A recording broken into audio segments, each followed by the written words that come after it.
हाँ जी बच्चों, good morning. मैं हाजिर हूँ अब second part biotechnology principles and processes का आपके पास लेके। लास्ट वीडियो में हमने tools of recombinant DNA technology सारे पढ़ लिए थे।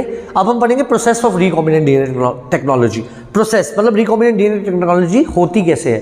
तो इसके बेटा 6 स्टेप्स हैं। सबसे पहले आप जेनेटिक मटेरियल जो आपका डिजायर्ड जीन ऑफ इंटरेस्ट वाला है उसे आइसोलेट करते हैं, फिर उस डीएनए को कट करते हैं at specific location by restriction enzyme, फिर amplification of gene of interest using PCR. This is something very important और ये 3 नंबर का क्वेश्चन इस बार पक्का आपको पेपर में आने वाला है। ये बार बार देखिएगा और इसका एक एक स्टेप बहुत अच्छे से देखिएगा।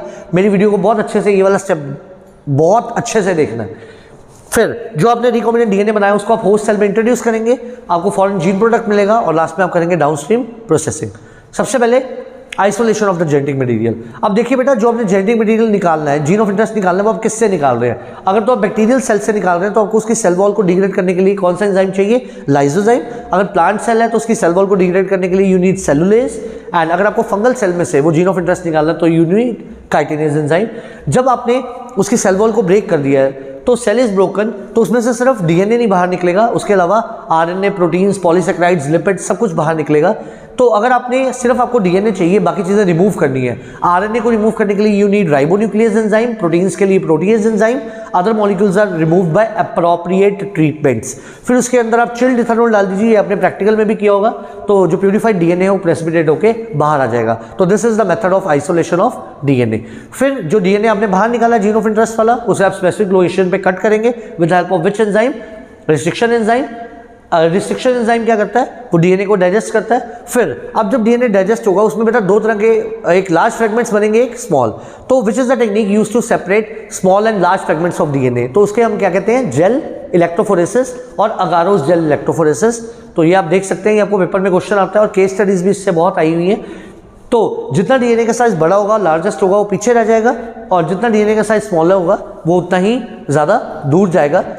अब how is DNA separated, large और स्मॉल फ्रेगमेंट्स कैसे सेपरेट होते हैं। तो बेटा डीएनए पे नेगेटिव चार्ज होता है, so it moves towards the anode. जैसे ही आप इलेक्ट्रिक फील्ड अप्लाई करेंगे, DNA fragments start moving according to the sieving effect. This is the very very important keyword. Sieving मतलब जैसे छलनी होती है, बड़ी चीजें ऊपर और छोटी चीजें आगे निकल जाती हैं, तो सीविंग इफेक्ट इसमें चल रहा है, जिसमें जो लार्ज डीएनए फ्रेगमेंट्स हैं वो थोड़े पीछे रह गए हैं और small fragments they move farther.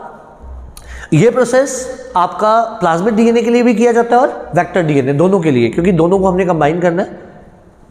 फिर उसके बाद जो डीएनए फ्रेगमेंट्स एनोड पे आ जाएंगे, डीएनए फ्रेगमेंट्स पे आप एक स्टेन डालेंगे। What is the name of the stain, that is Ethereum bromide. और फिर आप उसको यूवी रेज के अंदर एक्सपोज करेंगे तो you will see bright orange colour bands. This is known as gel electrophoresis. अब पेपर में क्वेश्चन आता है बेटा कि ये जो अगारोस जेल है, जो जेल इलेक्ट्रोफोरेसिस में आप यूज कर रहे हैं, वो कहां से मिलती है। It is obtained from seaweeds, seaweeds, WEEDS, seaweeds, ठीक है। इन प्लांट से हमें वो अगारोस जेल मिलती है। बाकी स्टेन का नाम है इथेरियम ब्रोमाइड, और यूवी रे अगर रेज से एक्सपोज नहीं करेंगे तो ऑरेंज कलर के बैंड्स नहीं मिलेंगे। फिर डीएनए को आपने कट किया, और जो कट पीस ऑफ डीएनए है, मतलब जहां पे आपको ऑब्टेन हो चुका है, उसे आप बाहर निकाल लेते हैं। This is called elution. तो ये जो cut piece of gene of interest है और वेक्टर डीएनए, इन दोनों को कैसे किया जाता है, join with the help of DNA ligase, और इससे आपका बन जाएगा रिकॉम्बिनेंट डीएनए। अब है व्हाट इज पीसीआर। अब आपने बेटा क्या करना है, देखो आपको जो जीन ऑफ इंटरेस्ट मिला वो बहुत कम अमाउंट में मिला है, पर आपको जीन ऑफ इंटरेस्ट चाहिए लार्ज अमाउंट पे। तो what is PCR, polymerase chain reaction. It is the process of amplification of the gene of interest. तो पॉलीमरेज चेन रिएक्शन में क्या होता है, you can make multiple copies of the gene of interest in vitro in the lab using 2 sets of primers and 1 enzyme DNA polymerase. What are primers? This is very very important. Primers are small chemically synthesized oligonucleotides which are complementary to the regions of DNA. ये बेटा bracket में दिया हुआ है, ये line दी हुई है, तो ये बहुत अच्छे से करनी है। तो स्टेप्स ऑफ पीसीआर ये आपकी बुक में दिया हुआ है, डीनेचुरेशन, एनीलिंग और एक्सटेंशन। तो डीनेचुरेशन में बेटा अब क्या हो रहा है, ये अब ध्यान से समझिएगा। हम जो टारगेट डीएनए है उसको हीट करते हैं, जो जीन ऑफ इंटरेस्ट वाला है, eight high temperature that is 94 degree. तो दोनों स्ट्रैंड्स क्या हो जाएंगे, सेपरेट हो जाएंगे। दिस इज कॉल्ड डीनेचुरेशन, और दोनों स्ट्रैंड टेम्पलेट की तरह एक्ट करते हैं। फिर एनीलिंग में क्या होगा, जो 2 स्ट्रैंड्स हैं उनको आप क्या करेंगे, ज्वाइन करेंगे बाय एडिंग प्राइमर्स। तो देख रहे हैं 5 to 3 स्ट्रैंड है, उसमें आप 3 to 5 प्राइमर ऐड कर रहे हैं, 3 to 5 में आप 5 to 3 प्राइमर ऐड कर रहे हैं, और ये 52 डिग्री पे होता है। फिर एक्सटेंशन। अब बेटा इसमें क्या होगा, यहाँ पे एक एंजाइम होता है जो, देखो एक्सटेंशन अगर आपने डीएनए की करनी है तो उसके लिए आपको एंजाइम कौन सा लगेगा, डीएनए पॉलीमरेज। डीएनए पॉलीमरेज वो एंजाइम है जो पॉलीमराइजेशन करता है इन 5 to 3 डायरेक्शन। तो देख यहाँ पे 5 to 3 डायरेक्शन में पॉलीमराइजेशन हो रही है और यहाँ पे 5 to 3 डायरेक्शन में पॉलीमराइजेशन हो रही है, ठीक है। तो it is addition of nucleotides to the primer using a thermostable DNA. तो जो डीएनए आप यूज कर रहे हैं यहाँ पे डीएनए पॉलीमरेज, उसका नाम क्या है? Tag polymerase. Why is it called tag polymerase? Because ये डीएनए पॉलीमरेज हमें एक स्पेशल बैक्टीरिया से मिलता है जिसका नाम है थर्मस एक्वेटिकस। और व्हाट इज इट्स स्पेशलिटी? ये जो डीएनए हमें मिला है, it remains active at high temperature and do not get denatured at high temperature. तो हाई टेम्परेचर पे भी ये डीनेचर नहीं होता। दो continuous replication DNA segment is amplified up to 1 billion copies and it is used to ligate with a vector for further cloning. Now आपका मतलब amplification हो चुकी है। अब एम्प्लीफिकेशन के बाद जो लाइगेटेड डीएनए है उसे आप होस्ट सेल्स के अंदर इंट्रोड्यूस करेंगे।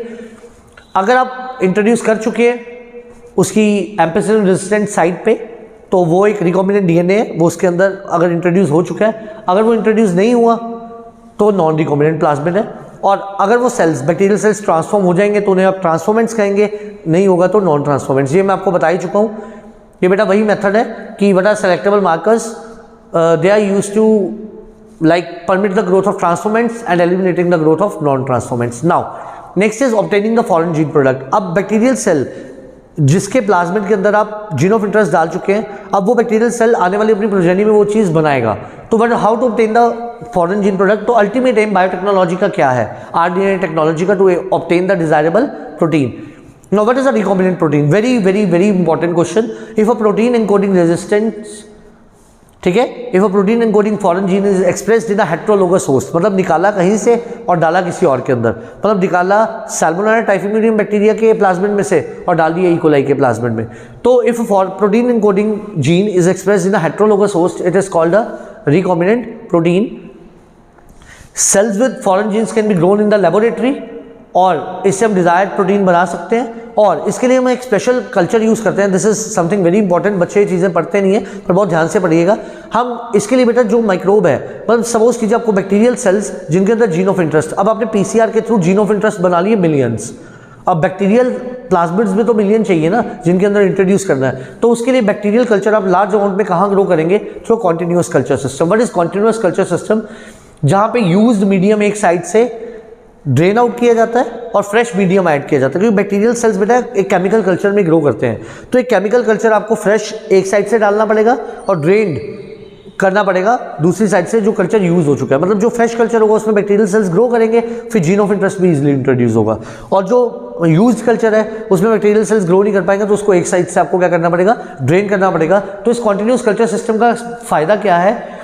What is its significance? It maintains the bacterial cells more physiologically active, और जितने वो ज़्यादा एक्टिव होंगे बायोमास भी ज़्यादा प्रोड्यूस होगा उनका, और जो प्रोटीन है डिजायर्ड आपका वो भी आपको लार्ज अमाउंट में मिलेगा। अब बायोरिएक्टर्स क्या होते हैं? बायोरिएक्टर्स और डाउनस्ट्रीम प्रोसेसिंग में से भी क्वेश्चन पक्का आता है, तो ये भी mark them as the most important मतलब topics. What are bioreactors?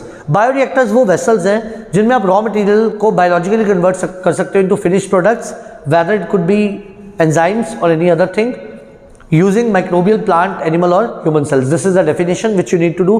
Bioreactors में आप large quantities of culture produce करते हैं up to 1000 liters. बायोरिएक्टर में क्या क्या कंडीशंस होती हैं बेटा? ऑप्टिमल ग्रोथ कंडीशंस क्या चाहिए होती हैं माइक्रोब को ग्रो करने के लिए? Temperature, pH, substrate, salts, vitamins और ऑक्सीजन। अब जो बायोरिएक्टर्स हैं दो तरह के होते हैं mainly, that are stirring type. One is simple stirred tank bioreactor, one is sparged stirred tank bioreactor, और दोनों की फिगर आपकी बुक में है। इनकी लेबलिंग्स आपने बहुत अच्छे से याद करनी है, बनाने को नहीं आते पर लेबलिंग के लिए आ सकते हैं, कोई भी पार्ट इसमें वो पूछ सकते हैं, तो this is very very important, तो समझ लीजिए। बायोरिएक्टर की कंस्ट्रक्शन क्या है? ये यूजुअली एक सिलेंड्रिकल वेसल है विद अ कर्व्ड बेस, और कर्व्ड बेस इसलिए होता है ताकि मिक्सिंग ऑफ द कंपोनेंट्स बहुत इजीली हो सके। Stirrer facilitates even mixing and oxygen availability. Alternatively air can be bubbled through the reactor. तो यहाँ पे आप देख रहे हैं कि स्टीम फॉर स्टरलाइजेशन, तो यहाँ से हम एयर इस बायोरिएक्टर के अंदर इंट्रोड्यूस कर सकते हैं, क्योंकि एरोबिक माइक्रोब्स हैं, एयर की प्रेजेंस में ही ग्रो करेंगे। तो पार्ट्स क्या है बायोरिएक्टर के? आपको सिर्फ पार्ट से इंट्रोड्यूस कराया गया है बुक में। एक एजिटेटर सिस्टम है घूमने के लिए, एक ऑक्सीजन डिलीवरी सिस्टम है, एक फोम कंट्रोल सिस्टम, क्योंकि बेटा जब ऐसे ऐसे चीज़ घूमेगी, कल्चर घूमेगा तो झाग बन जाएगी, तो फोम को कंट्रोल करने के लिए ये आप देख रहे हैं ये फोम ब्रेकर्स हैं ताकि फोम ज़्यादा इकट्ठी ना हो। टेम्परेचर कंट्रोल सिस्टम है, pH control system and sampling port. Sampling port जहाँ से आप वो सैंपल मतलब टाइम टू टाइम बाहर निकाल सकते हैं। इट इज़ अ तो this was all about the bioreactors. Now the last topic is downstream processing. तो डाउनस्ट्रीम प्रोसेसिंग बेटा क्या है? ये एक सीरीज ऑफ प्रोसेसेस है जिसमें आप सेपरेशन एंड प्यूरिफिकेशन करते हैं products after the biosynthetic stage. एक बार आपका प्रोडक्ट बन के तैयार हो चुका है तो उस प्रोडक्ट को आप सैम्पलिंग बोर्ड से बाहर निकालते हैं और उसके बाद आप उसे मार्केट रेडी करते हैं. तो separation and purification of the products after the biosynthetic stage is called downstream processing. अब डाउनस्ट्रीम प्रोसेसिंग के 3 मेन स्टेप्स क्या हैं? तो बेटा ये बहुत ध्यान से समझिएगा. There are 3 steps of downstream processing. The first step is adding suitable preservatives ताकि वो खराब ना हो.